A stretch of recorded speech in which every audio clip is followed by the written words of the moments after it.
আমরা টর্শন পড়তেছিলাম, টর্শনের এটা হচ্ছে দ্বিতীয় ম্যাথ সলভ। তিনটা পোর্শনে ভাগ করা, তিনটা শাফট। ফার্স্ট এটা স্টিল, পরে অ্যালুমিনিয়াম, তারপর ব্রোঞ্জ, ডায়ামিটার 1 to 1। ক্লকওয়াইজ কিছু এখানে টর্ক দেওয়া আছে। তাহলে ফার্স্ট কাজ কি, এখানে calculate the maximum torsional stress develop in each shaft. প্রত্যেক শাফটে আমার ম্যাক্সিমাম টর্শন স্ট্রেসটা কত হবে। এখানে G steel, G aluminium, G bronze দেওয়া আছে। তাহলে আমরা এই ফর্মুলা থেকে এটা বের করে নিলাম। ওকে, এখন এই এটাকে ফ্রি বডি করতে হবে। এই পাশে যদি আমরা সাপোর্টগুলো নিয়ে নিই তাহলে এরকম মুক্ত হয়ে যাবে। এবং যেহেতু এই দুটার সামেশন ক্লকওয়াইজে আসতেছে, আমরা রিয়েকশন দিব, অ্যান্টি ক্লকওয়াইজ দিলাম, তাহলে কি আসে, টি এ প্লাস টিবি সমান এই দুটার সামেশন। তার মানে কি, টি এ প্লাস টিবি সমান হচ্ছে 750। এখান থেকে টিবির মান 750 মাইনাস টি এ। তাহলে যদি শুধু এই একটু পোর্শনের তো টি এ আসেই, তাহলে এটা যদি ইয়া হয়, ক্লকওয়াইজ হয়, অ্যান্টি ক্লকওয়াইজ হয়, তাহলে রিয়েকশনটা দিবে ক্লকওয়াইজ, টিআর ওয়ান। এখান থেকে কি পাওয়া যায়, টিআর সমান টিএ। আর একটু পোর্শন বাড়াইলাম, তাহলে আগে তো টিএ ছিলই, এখানে মাঝখানে একটা তারা 250 ক্লকওয়াইজ দিয়ে রাখছে, তো 250 ক্লকওয়াইজ দিলাম। তাহলে আমি প্রথমটা যেদিকে দিয়েছিলাম দ্বিতীয়টা ওদিকে দিব, R2। এখান থেকে যে ইকুয়েশনটা আসে সেটা হচ্ছে R2 প্লাস 250 সমান টিএ। এখান থেকে R2 ভ্যালু হচ্ছে টিএ মাইনাস 250। যে R2 পোর্শন বাড়ায়, তারা সেকেন্ড পোর্শন একটা কাজ করছিল, 500 পাউন্ড ফিট টর্ক দিয়ে রাখছিল এদিকে, 200 দিয়েছিল এদিকে, আর টিএ তো টিএ এদিকে আসেই। তাহলে আমরা আগের মতনই এটা যেমন দিয়েছিলাম, এটা যেমন, এটা সামনে এবার দিয়ে দেবো। এখান থেকে কী আসে, টিআর 3 প্লাস 500 প্লাস 250 সমান টিএ। তার মানে কি, টিআর 3 হইতেছে টিএ মাইনাস 750। এখন সামেশন টিটা আছে 0, টিটা পেলো T L by G J.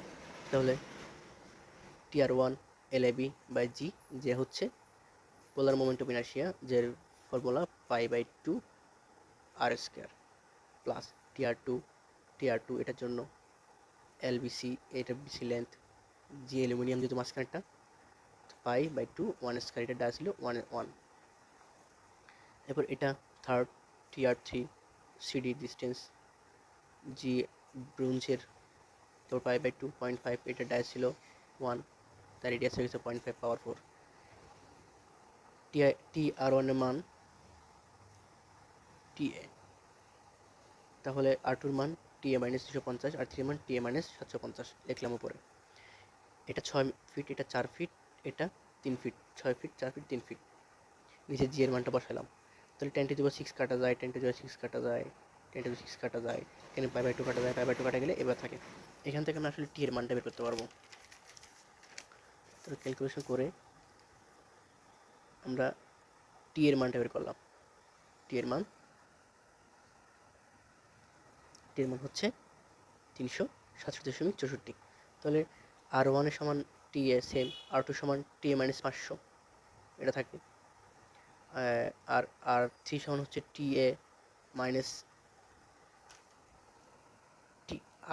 R1 ছিল, R2 ছিল এটা মাইনাস 250, তাই আসতেছে 117.64। R3 ছিল এটা মাইনাস 750, তাই নেগেটিভ 382।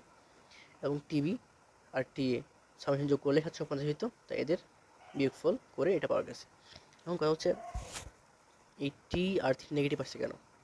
তার মানে কি, আমরা তো ছিলাম রিয়েকশনগুলোকে ক্লকওয়াইজ, ওই টিআর 3টা জাস্ট অ্যান্টি ক্লকওয়াইজ হবে, এটুকুই পার্থক্য।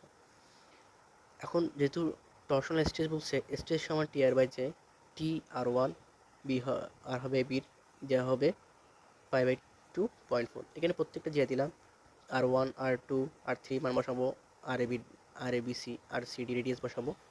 বসানোর ফলে সামেশন করলে যে মানটা পাবো সেটা হচ্ছে আমার ম্যাক্সিমাম টর্শনাল স্ট্রেস। এখন যদি আমি ইচ করি, প্রত্যেকটা আলাদা করি, তাহলে এটা করলে আলাদা পাবো, এটা করলে আলাদা পাবো, এটা করলে আলাদা পাবো। যদি পরীক্ষায় ইচ বলে দেয় তাহলে আলাদা করে দেখাতে হবে। এখন আমরা শ্যাফটের যদি সলিড শ্যাফটটা দেখি, তাহলে শ্যাফট এরকম, তার ক্রস সেকশনটা সার্কুলার, এটা ডি, এটা আর। তাদের টর্ক ম্যাক্সিমাম, স্ট্রেসটা ম্যাক্সিমাম হবে এই পয়েন্টে, যত ভিতরে আসবে তত স্ট্রেস কমবে, মাঝখানে স্ট্রেস একদম কম, ডানে গেলে আবার বাড়বে। তাহলে আমরা ফর্মুলা জানি টি বাই আর সমান টি জে, তাহলে টি ম্যাক্স কী হবে, এই ক্যাপিটাল আরটা স্মল আরটা ক্যাপিটাল আর হয়ে যাবে, আর সমান তো ডি বাই টু, যে সমান কি pi by 32 D to the power 4, তাহলে ডি ডি কাটটা ডি কিউব থাকে, 2 32 কাটা 16 16টা উল্টো যায়, তাহলে 16 T by pi D cube. তাহলে ম্যাক্সিমাম শেয়ার স্ট্রেস টি ম্যাক্স সলিড শ্যাফটের জন্য 16 T by pi D cube. এখন যদি হলো শেফট হয়, এটা হলো শেফট, ভিতরের বাইরের ডায়া ডি, ভিতরের ডায়া স্মল ডি, তাহলে ডায়ামিটারটা আসলে একটু কত, একটু হচ্ছে ডি মাইনাস ডি, যে সমান পাই বাই, এটার যে হবে pi by 32 D to the power 4 minus small d to the power 4। তো টার্ম এক্সটা কী হবে, T D by 2 pi by 32 D to the power 4 minus D to the power small d to the power 4। এই 32টা এই 2 সাথে কেটে 16 ডিটি হবে, আর pi into D to the power 4 minus D to the power 4 capital small d. তাহলে এটা হচ্ছে maximum shear stress for hollow shaft.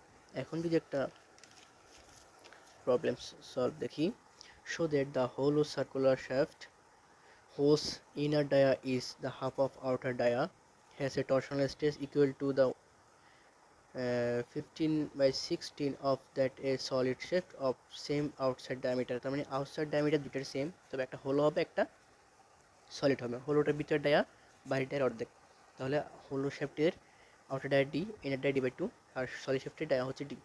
তাহলে প্রুভ করতে বলছে টি ম্যাক্স অফ হোলো সমান 15/16 টি ম্যাক্স অফ সলিড। ফার্স্টে সলিডটি নেই, T max of solid 16 T by pi D cube, এটা আমার 1 নম্বর সমীকরণ রেখে দিলাম।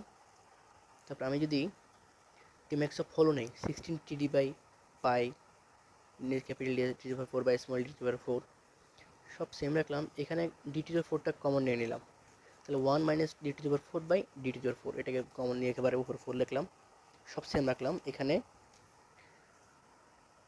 ডি বাই ডি এদের পার্থক্য তো হাফ, আমি যদি এই ডি পরিবর্তে ক্যাপিটাল ডি বাই 2 দিই, তাহলে এই ডি কাটা যায়, হাফ থাকে, half to the power 4, half to the power 4 মানে 1/16, এটাকে যদি বিয়োগ করি তাহলে 15/16, এটা সেম থাকে গেল। যে কী হলো, এই 16টা উপরে উঠলো, 15 নিচে আসে, 16 আগে 16 ছিল একটা, তাই 16 স্কোয়ার টি নিচে 15 ডি কিউব 15। তাহলে এবার আমি 1 নম্বর সমীকরণটা যদি দেখতে পারি যে সলিড স্ট্রেসে স্ট্রেস ম্যাক্সিমাম অফ সলিড, এটা হচ্ছে, এটা লিখে ফেলি ফার্স্টে, লিখে ফেললাম, তাহলে কী বেশি লিখলাম, এখানে 16 ছিল, এখানে 16 দুইটা, এটা বেশি লিখলাম তাই 16 দিয়ে ভাগ, নিচে 15 ছিল না তাই 15 দিয়ে উপরে গুণ করে দিচ্ছি, তাহলে কি 15/16 তো আছে, এটা কিন্তু আবার আমার এ হলো শ্যাফটের স্ট্রেস ম্যাক্সিমাম স্ট্রেস, তাহলে এটা কি লেখা যাবে, স্ট্রেস টি ম্যাক্স অফ হলো, সুতরাং লেখা যাবে stress max of solid is to 15/6 stress maximum of হলো।